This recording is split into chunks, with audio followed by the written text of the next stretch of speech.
different story. We had dry weather conditions, but we're right in the north of the country, not too far away from the Italian-Swiss Alps and this Maggiora circuit. Well, since Thursday we have been struggling with the weather. We had a deluge of rain on Thursday afternoon, water running through the paddock, running off the circuit, but yesterday it was absolutely perfect out on track. This 1,520 metre long circuit taking everything that the elements threw at it. We were supposed to have this kind of weather yesterday and it never materialised, so we had a very hard, slick, rocky racetrack in which these guys were able to perform their duties. We had rain in the night, and around about 7:30 this morning, 7:45, it absolutely bucketed down once again, and it's pretty much not stopped since. It hasn't done anything to put off the fans who are still there at the Netherlands. Second round being in Spain, and this is now round 3 here. Well, race 1 yesterday was won by Kylian Oberson. As I said, made a whole shot and pretty much checked out to the tune of 13.5 seconds. He's riding the 9:02. There you just see him there, white helmet. Then it was Jentel Martins. Now Martins started around about 5th as he came through the first couple of corners, but he was soon into 3rd behind the number 46 of Patrick. Outside the top 25 yesterday, got himself up into 18th, fell again back to 25th, before picking himself back up to 18th on a hard, dry, slick circuit. But these are some of the problems that the riders will be facing now. Water laying on the racetrack. Now the good thing is, if the water is on the track, it's not going to be sticking to the bikes. The bikes aren't going to be that heavy, as Petr Petrov looking down from the skybox area. But there's your championship leader at the moment on 122 points with the red plate, number 20 on the Volvo Mustang Husqvarna 300cc machine. Jentel Martins, of course, came here with 100 points. He led the way. And as we look at our start list then, as the riders line up. But race 1, it was Kylian Oberson, Jentel Martins, Marco Maddi was 3rd, David Strider was 4th, Manuel Becconcini was 5th, Dusan Derde of the Czech Republic was 6th, Dieter Damiens of Belgium was 7th, Miko Puccini, Nicolas Bender and Sherman Arana of Spain were your top 10. Matt Moffat of England came home in 11th, and Riccardo Sancioni, Joey Smith damaged his clutch lever and went in the race, but it wasn't as successful as he would hope. So the rider who started second here in the championship, only 14 points off the lead, now drops to 3rd, 3 points behind, a point behind Marco Maddi. So he would love to get a good start here. As you see, the weather conditions treacherous. The 5-second board has turned. We're getting ready to go racing here. 300. We're getting ready to go racing here. 300. Race. Oh, and were there just some slow reactions there, or was that a slow gate? Not sure, but look at the water laying on the circuit. Red flag, red flag, red flag situation. Riders just heading back to the waiting zone. Some of them obviously, Rob Hollyoak and his dad, and obviously David Philippart's there in the yellow. Of course, the 60th anniversary colours, the yellow Yamaha colours there with the black speed block design. All the factory Yamaha riders are running them, and all race teams as well in MX2 and MXGP. Roman Fevre there up on the top there of the pit lane in his Yamaha yellow livery. They unveiled those bikes at a special presentation in the paddock. Yeah, perfect this time around. Right, we're ready to go, hopefully. So, was it a slight glitch?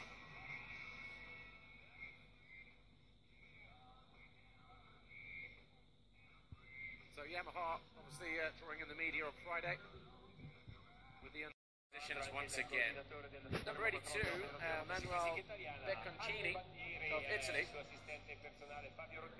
He started in 4th place, eventually got caught though by Damon Strider, the South African living in the UK, who took him around about the halfway point.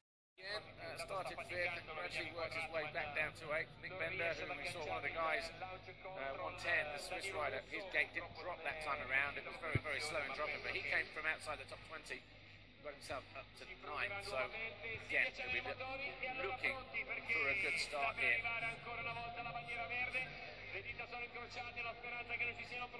Chominarana, Spain, came home in 10th. Matt Moffat, who again had a problem on the first lap, works his way from outside the top 20 to get himself into 11th, ahead of Ricardo Sancioni, Joey Smith, Ramon Brucar Sanchez, Jean-Luc Lepin, and Franz Lofkis, right there for the second. These TC2 strokes. Gate drops perfectly this time around. Jensel Martins, somebody down the start straight, but Martins tries to tiptoe around the inside. Down. Ronnie van Hove, the tall Dutchman there in third. Chominarana, and then Matt Moffat, where is he? That's not Moffat, there's Moffat in the yellow sleeves. So Moffat going through in sixth position. And then through this part of the track, it's a long off-curve but downhill. He'll do well to get on the podium. He finished second here last year. Martins wasn't here last year, of course. Where's Lewis Gregory? Lewis Gregory not coming up on our leaderboard at the moment. Not even sure if he's going to be going out, actually. 5-3, third is Jensel Martins. All over the back of him. Number 20, the championship leader. Then Matt Moffat put himself up in the fourth position now, 36. Cross from pit lane, where they come over O'Mara's, go through turn 9, the right-hander, and then up and over the split section. 7:47, Andrea Del Nevo going through. That's Hollyoak, just parked on the hill. So it's at the bottom of O'Mara's, then the Robinson jump. Takes a quick look over, sees the 82 there, Beccancini.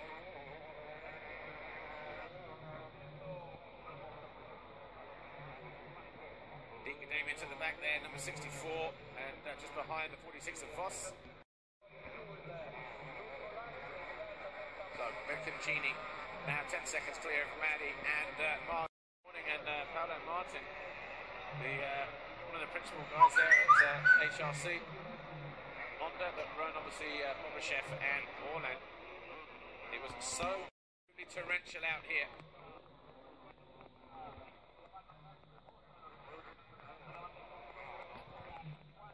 Feel for the organisers here at Maggiora Park. No longer able to continue as Ingo Parch, our race director, brings this race to a halt then. The rain absolutely torrential. We've got thunderstorms, I think lightning as well. So we wait to see the verdict in terms of has that been a satisfactory race distance for these riders. Obviously, normally we go back a lap as well. But the 25 minutes plus 2 laps, well, that would have been surpassed as a halfway point, you would think. So a result of some sort will stand. But what about the far wider implications of this? Of course, with it standing like this, Marco Maddi will win the overall on a 42. He'll be pleased to win out home. Martins will be second, also on the same points with a second and a third and a second. And Beccancini, your race 2 winner, will be third. Still got riders out on track at the moment, but how many riders have completed 6 laps? Well, actually, 13 of them, in actual fact.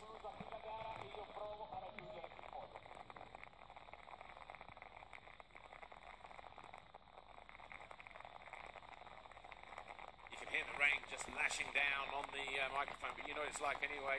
Water everywhere, so very, very nice ATM launch. And on the Monday night before we rode, it wasn't as heavy as this, but in the afternoon around about 4:30, this is the kind of weather that we got. We all went, well, as long as we get it now and not in a month's time for the GP, which, you know, to be fair, in June, we shouldn't be getting, but we are close to the mountains here. And talk to all the locals here, and all of this week leading up to the Grand Prix, it has been that just gushing through the valley. Very similar to what we had in Thailand the first time we were there in